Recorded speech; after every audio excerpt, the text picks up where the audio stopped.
beberapa hari yang lalu, ya, memang ada beberapa pengintai di Pondok Pesantren Habib Rizik, yaitu hari Jumat, ya. Hari Jumat itu ada beberapa pengintai yang ditugaskan oleh institusi resmi negara. Ya, saya tidak mau sebut. Oleh institusi resmi negara yang ditugaskan mengintai 24 jam. Mereka menggunakan drone dan peralatan canggih lainnya. Dan kemudian ada komunikasi dari laskar yang menjaga Pondok Pesantren Habib Rizik di Megamendung itu dengan para pengintai. Karena kebetulan mereka terjebak dengan cara pengintaian mereka sendiri yang tidak profesional. Ada komunikasi antara laskar penjaga markas Syariah Megamendung dengan para pengintai. Ya. Ada 3 orang yang berhasil dikomunikasikan dan kita mendapatkan semua data-datanya. Ya, data-datanya kita dapatkan semua, identitasnya kita dapatkan semua, dan ternyata pengintaian itu bukan cuma terjadi di Megamendung, di lokasi Pondok Pesantren Habib Rizik, tetapi juga di Petamburan sini. Posisinya di sebelah sana, ya, posisi para pengintai. Ada foto-fotonya kita dapatkan. Kemudian juga di Sentul yang sempat dilakukan aksi demonstrasi. Artinya yang saya mau sampaikan di sini, Habib Rizik sejak kepulangannya memang diintai 24 jam. Ada 30 orang.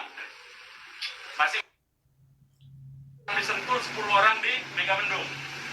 Jadi kita sudah tahu sebetulnya. Ya, kita sudah tahu. Nah, setelah proses hari Jumat itu, beliau bersama keluarga meninggalkan tempat istirahat beliau, tempat pemulihan beliau yang tadinya di Megamendung, beliau pindah ke Sentul. Ya, pindah ke Sentul.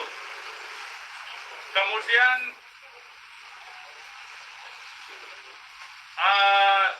Ahad, ya, malam, yaitu hari Minggu, pukul 22.30, artinya lebih sekitar setengah 11-an, ya, setengah 11 sampai jam 11 malam, beliau meninggalkan lokasi dari Sentul untuk menuju ke tempat pengajian keluarga inti. Saya mau sebutkan, pengajian subuh, ya, pengajian subuh keluarga inti. Jadi tidak melibatkan pihak mana-mana pun juga. Dengan 4 mobil keluarga. Di dalam mobil ada istri beliau, ada anak dan ada menantu. Artinya ada perempuan di dalam mobil itu. Dan ada cucu beliau. 2 orang masih bayi, 3 orang balita. Ya. Jadi di rombongan Habib Rizik itu ada balita, ada bayi dan masih belum 1 tahun, dan ada balita. Itu yang saya mau tegaskan. Jadi ini adalah perjalanan keluarga biasa. Beliau mau melakukan pengajian keluarga saja, karena biasa pengajian subuh keluarga. Ya. Nah, di dalam perjalanannya lebih kurang pukul 12.30, artinya setengah 1 malam, rombongan beliau dengan dikawal. Beliau menggunakan keluarga menggunakan 4 kendaraan roda 4 dan dikawal oleh 4 mobil juga oleh laskar. Ya. Nah, di dalam perjalanan ada orang yang menguntit sejak dari keluarnya beliau dari Sentul itu. Ya, terus dikuntit dan akhirnya para penguntit ini berusaha memotong, entah apa tujuannya. Kita sebut karena kita tidak tahu apakah dia petugas resmi atau bukan, karena dia tidak berseragam, ya. Harus disebut tidak berseragam. Ini orang-orang tidak berseragam. Berusaha memotong rombongan, ya, dan menyetop kendaraan. Nah, para pengawal tentu saja bereaksi untuk melindungi, ya, untuk melindungi Imam Besar Habib Rizik Syihab.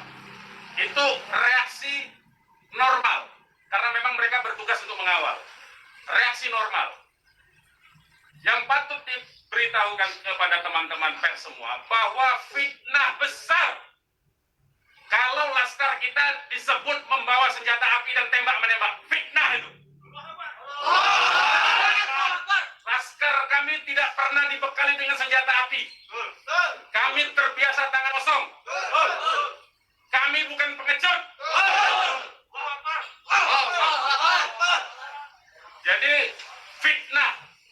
Dan ini fitnah luar biasa, pemutarbalikan fakta dengan menyebutkan bahwa laskar yang lebih dahulu menyerang dan melakukan penembakan. Kalau betul itu coba dicek senjata apinya, nomor register senjata apinya, pelurunya itu semua tercatat. Cek saja, silakan dicek. Pasti bukan punya kami, karena kami tidak punya akses terhadap senjata api dan tidak mungkin membeli dari pasar gelap. Ya, jadi bohong sama sekali. Apalagi di FPI, di kartu anggota FPI dan kartu anggota LPI disebutkan bahwa setiap anggota FPI dilarang membawa senjata tajam, senjata api, bahkan dan bahan peledak. Itu dilarang di kartu anggota kita punya. Ya. Nah, jadi upaya-upaya memfitnah, memutarbalikan fakta hentikanlah. Ya. Hentikanlah. Nah, kemudian kejadiannya, ya, kenapa kami menyatakan laskar kami dalam keadaan hilang? Karena memang kami belum tahu keberadaannya di mana. Itu membuktikan bahwa mereka dibunuh dan dibantai. Ya. Kalau sejak awal tembak menembak itu berarti dia tewasnya di tempat dong. Tewas di tempat pasti banyak. Semalam saya sendiri sampai jam 3 sudah ngecek dengan teman-teman yang di lapangan, tidak ada jenazah di situ, tidak ada keramaian di situ. Yang ada justru petugas aparat setempat yang ada di lokasi yang diperkirakan di sekitar pintu tol Karawang Timur.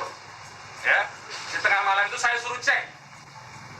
Begitu saya mendengar ada berita terjadi ada laskar kita yang ditembak, kita suruh cek ke pintu tol Karawang Timur.